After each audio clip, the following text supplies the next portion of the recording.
নমস্কার বন্ধুরা, আরজাদি good food চ্যানেলে আপনাদের সকলকে স্বাগত। আশা করছি সকলেই ভালো আছেন। আজকে থাকছে একটি মজার এবং খুব সুস্বাদু একটি সন্দেশের রেসিপি।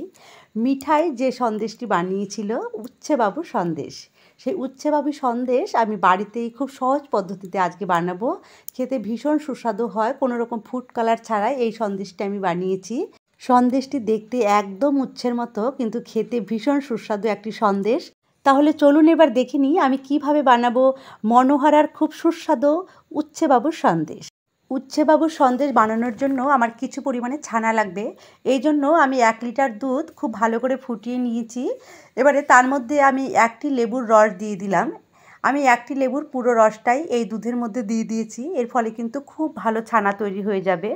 দেখুন খুব সুন্দর ছানা তৈরি হয়ে গেছে। এখানে আপনারা ভিনিগার দিয়ে ছানাটা বানিয়ে নিতে পারেন, কিন্তু আমি এই সন্দেশে কোনো রকম ফুড কালার বা কোনো রকম ভিনিগার ব্যবহার করব না। এই জন্য আমি ছানা তৈরির জন্য লেবুর রস ব্যবহার করেছি। এবারে ছানার জল ঝরিয়ে নিতে হবে। একটি সাদা কাপড়ের উপরে আমি সবগুলো ছানা ঢেলে দিলাম।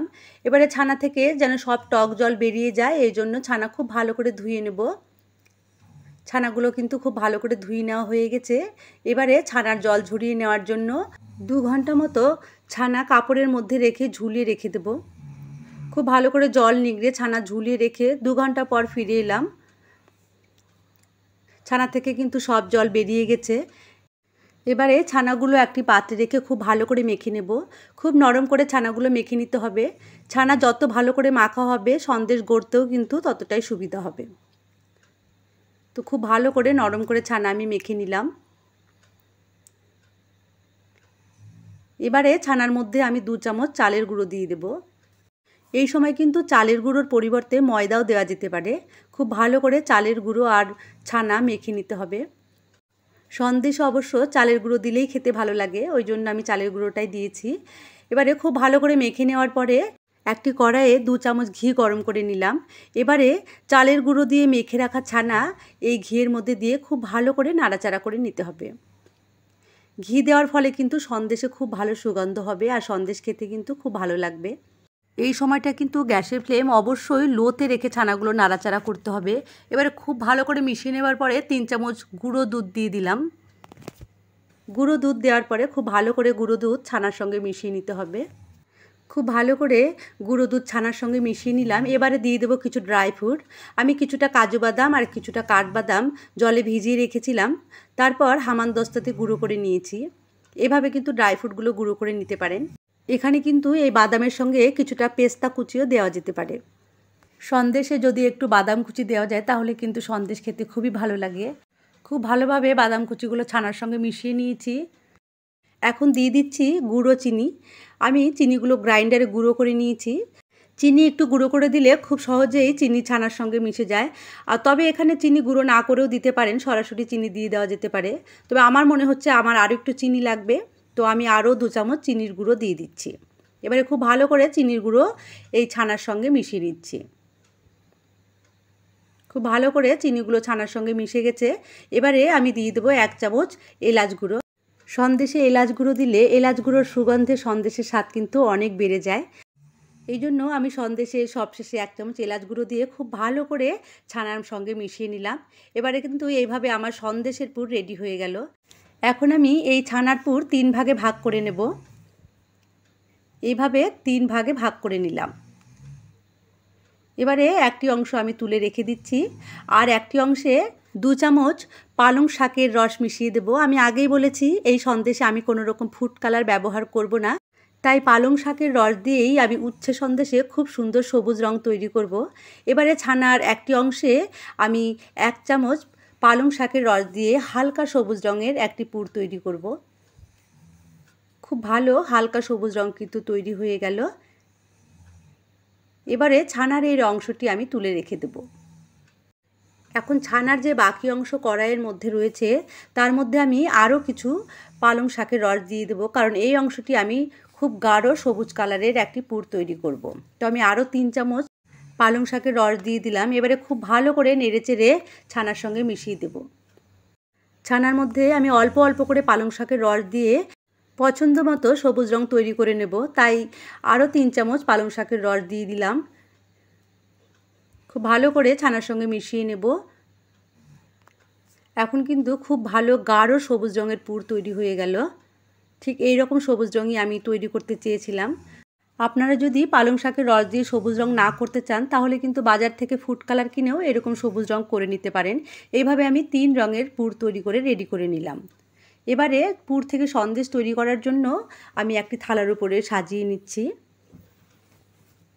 সন্দেশগুলো তৈরির জন্য হাতে ঘি মেখে নিতে হবে, তাহলে কিন্তু খুব ভালোভাবে সন্দেশগুলো তৈরি করা যাবে আর পুরগুলো হাতে লেগে যাবে না।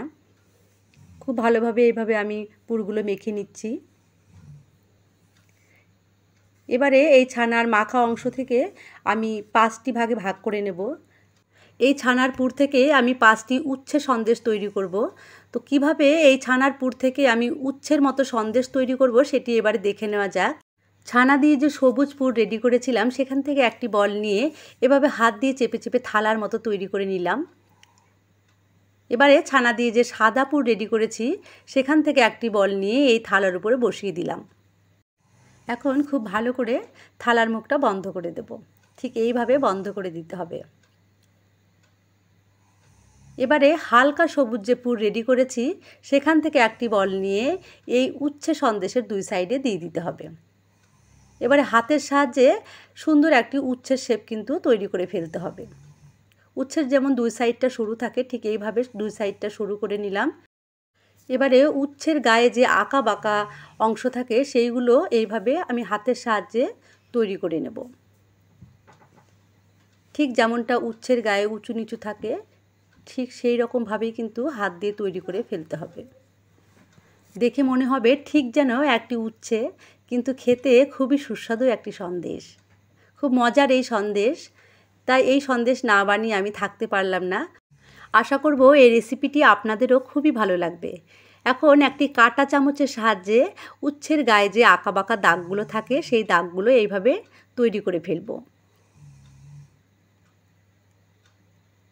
খুব সুন্দরভাবে আমি উচ্ছের গায়ে আঁকা বাঁকা দাগগুলো এইভাবে কাঁটা চামচের সাহায্যে এঁকে দিচ্ছি।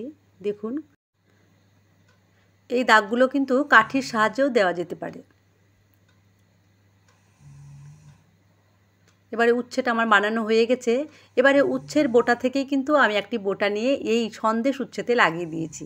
মনে হচ্ছে একদম সত্যিকারের একটি উচ্ছে। এইভাবেই আমি সবগুলো উচ্ছে সন্দেশ বানিয়ে রেডি করে নিচ্ছি। মিঠাই যখন সিরিয়ালে এই সন্দেশ বানিয়েছিল তখন কিন্তু আমাদের সকলেরই ভীষণ পছন্দ হয়েছিল এই সন্দেশ, খুবই ভালো লেগেছিল। তো আমি দেখিয়ে দিলাম কিভাবে বাড়িতে খুব সহজেই এই উচ্ছে সন্দেশ বানানো যেতে পারে। এই উচ্ছে বাবুর সন্দেশ আমি নিজের মতো করে বানানোর চেষ্টা করেছি। আপনাদের আমার এই উচ্ছে বাবুর সন্দেশ বানানো কেমন লাগলো সেটি কিন্তু অবশ্যই কমেন্ট করে জানাবেন। আর যদি কেউ এই রেসিপিটি বাড়িতে ট্রাই করেন তাহলে খেতে কেমন হয়েছে সেটিও কিন্তু জানাবেন। এইভাবে আমি সবগুলো উচ্ছে বাবুর সন্দেশ বানিয়ে রেডি করে ফেললাম। এইভাবে একটি বোটা সেট করে দিলাম। দেখুন, দেখতে কিন্তু একদম উচ্ছের মতো হয়েছে। দেখুন, একটি কেটে দেখিয়ে দিচ্ছি কি সুন্দর ভেতরে সাদা রঙের পুরটি বেরিয়ে এসেছে। দেখতে কিন্তু একদম উচ্ছের মতো হয়।